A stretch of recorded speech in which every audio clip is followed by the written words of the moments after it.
இல்ல கலைஞர் வந்து எம்ஜிஆர் பார்த்து கேட்டா நடிகர் நாடாள முடியுமா அப்படின்னு. இப்ப அந்த வார்த்தையை தான் நீங்க விஜயை பார்த்து கேட்டுட்டு இருக்கீங்க. நாங்கள் கேட்கலைங்க.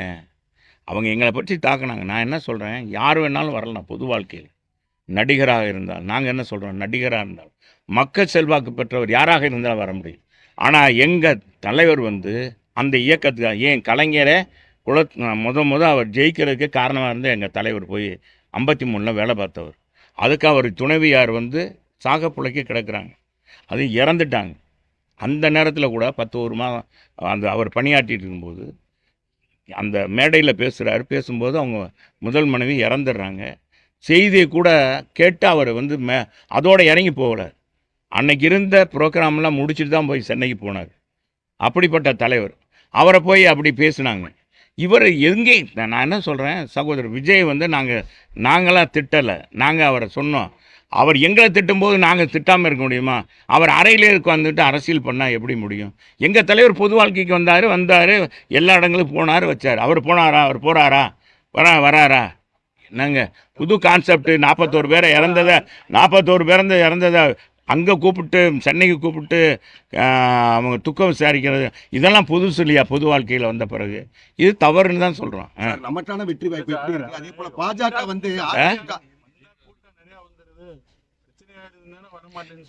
ஏங்க மத்திய அரசு இருக்குது, மாநில அரசு இருக்குது. எதுக்கு இருக்காங்க? போலீஸ் எதுக்கு இருக்காங்க? அவர் வந்தான்னா அதாவது கம்பெனி இது தேர்தல் பிரச்சாரத்துக்கு வர்றது வருதுங்க. இந்த மாதிரி துக்க விசாரிச்சுங்கன்னா அதுக்கு தகுந்த மாதிரி போலீஸ் போடுவாங்க. போலீஸ் இவங்க மேலே நம்பிக்கை இல்லையா? மத்திய போலீஸை வாங்கிட்டு போகலாம்ல. அதெல்லாம் இதை சொல்லக்கூடாது. அதுக்காக சொல்கிறேன். நான் அதுக்கே வரல. அவரை பற்றி விட்டாச்சு. அவர் எங்களை நேரத்தே சொல்லிட்டாங்க. அவங்க வாபஸ் வாங்கிட்டாங்க. எங்களை பற்றி பேசணும். அப்புறம் நாங்கள் எதுக்கு பேசணும்? நீங்கள் இந்த போட்டு வாங்குறதெல்லாம் இருக்கக்கூடாது. நீ இந்த ஊடகங்கள் தான் இங்கிட்டு சிண்டி முட்டி விட்டு உங்களுக்கு ஏதாச்சும் அந்த டிஆர்பி ரேட்டு கூடணும் அப்படின்னு நீங்கள் ஏதாச்சும் கேட்பீங்க. அதை சொல்லுங்க. நான் இப்போ அதை விடுங்க. இப்போ நீங்கள் நாங்கள் என்ன சொல்கிறோம், எங்களுக்கு ஆள போகிறது அண்ணா திமுக, முதலமைச்சராக போகிற எடப்பாடியார். இன்றைக்கி எல்லாம் கருத்து கணிப்பு வந்துகிட்டு இருக்கு. எல்லாம் பார்த்தாலே தெரிஞ்சிடும், எல்லாருக்குமே தெரியும். கண்கட்ட பிறகு சில பேர் சூரியன் நமஸ்காரம். நாங்கள் சொல்கிறோம்ப்பா, நல்லது தான் சொல்கிறோம். எங்கள் நண்பனாக இருந்தாலும் சரி, யாராக இருந்தாலும். இப்போ கூட நம்ம முதலமைச்சருக்கு நல்லது தான் சொல்கிறோம். பாருங்கள், எங்கள் பொதுச் செயலாளர் யாராச்சும் இருந்தால் இதெல்லாம் சொல்லுவாங்களா?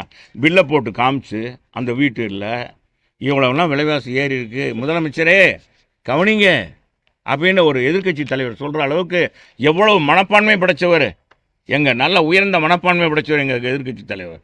இப்போ எங்கள் பொதுச் செயலாளர் புரட்சி தமிழர் எடப்பாடி. அதனால தான் தமிழ் மக்கள் இன்றைக்கி அவரை முதலமைச்சராக்கணும்னு நினைக்கிறாங்க. சார், நான் ரெடி.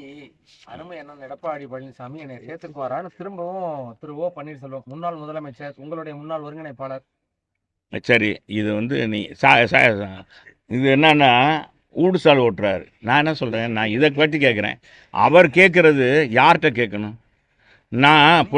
நான் சொல்கிற கேளுங்க. யார்கிட்ட கேட்கணும்? அவர் எப்படி கேட்கணும்? ஊடகம் மூலமாக கேட்பாங்க, இன்னொருத்தர் மூலமாக கேட்பாங்க. ஒரு கட்சியில் சேர்த்துக்கிற இவர் கட்சியில் இவரெல்லாம் ஒருங்கிணைப்பாளர் இருந்திருக்காரு, முதலமைச்சராக இருந்தார். இவர் கட்சியுடைய நிலைப்பாடு தெரியும். இன்றைக்கி இந்த மாதிரி ஊடகத்தில் பேசி தான் அவர் இப்படி ஆகிட்டார். இவர் மட்டும் இல்லை, இவர் கூட பின்னால் இருக்காங்க பாருங்கள், அவங்களையும் பாதிக்க விடுறாங்க. நான் அண்ணன் ஓ பன்னீர்செல்வத்தை கேட்டுக்கிறேன், இந்த நாடகமெல்லாம் வேண்டாம். இதான் மக்கள் பார்த்து சலிச்சு போயிட்டாங்க.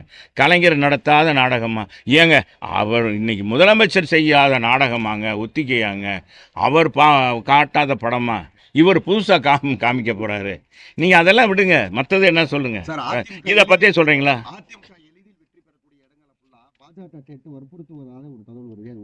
அது உங்களுக்கு வந்திருக்கும், எங்களுக்கெல்லாம் வரல. அவருக்கு வந்திருக்கு போல இருக்கு. அவர் அதனால அதை கேட்குறேன். இவருக்குன்னு தனியாக மோடிஜி சொல்லி, அமித்ஷா சொல்லி, நயனாருக்கு என்ன சொல்லியிருக்கேன்னு அது நேராக இவருக்கு சொல்லிட்டார் போல. ஏங்க நீங்கள் வேற, இங்கே பாஜக கூட்டம், அதிமுக கூட்டணி மாபெரும் வெற்றி பெற போகுதுன்னு சொல்ல போகிறாங்க. வெற்றி போகுதுன்னு மக்களே மிகப்பெரிய சுனாமி ஏற்பட்டிருக்கு தலைவரை. இந்த ஆட்சியை அகற்றணுன்னு மக்கள் எதிர்ப்பு சுனாமி, இந்த ஆட்சியை அகற்றியே ஆக வேண்டும் அப்படின்னு அடிப்படையில் மக்கள் இன்றைக்கி முடிவு எடுத்துட்டாங்க. அதனால் யார் எத்தனை பேர் கூட்டணியில் அதை சேர்ந்தாலும் சரி, திமுகவோட கூட்டணி வச்சாலும் சரி, அவங்கெல்லாம் இந்த சுனாமியில் அடித்து போயிடுவாங்க. அது உண்மை, அது உறுதி. சரி போதும், வாங்க தலைவர், நாளைக்கு பேசுவோம். ஏப்பா இவ்வளோ பேசியிருக்கேன், இதுக்கு தான் நீங்கள் போடலாம். இதுக்கே உங்களுக்கு அரை மணி நேரம் ஓடும். சரி வாங்க.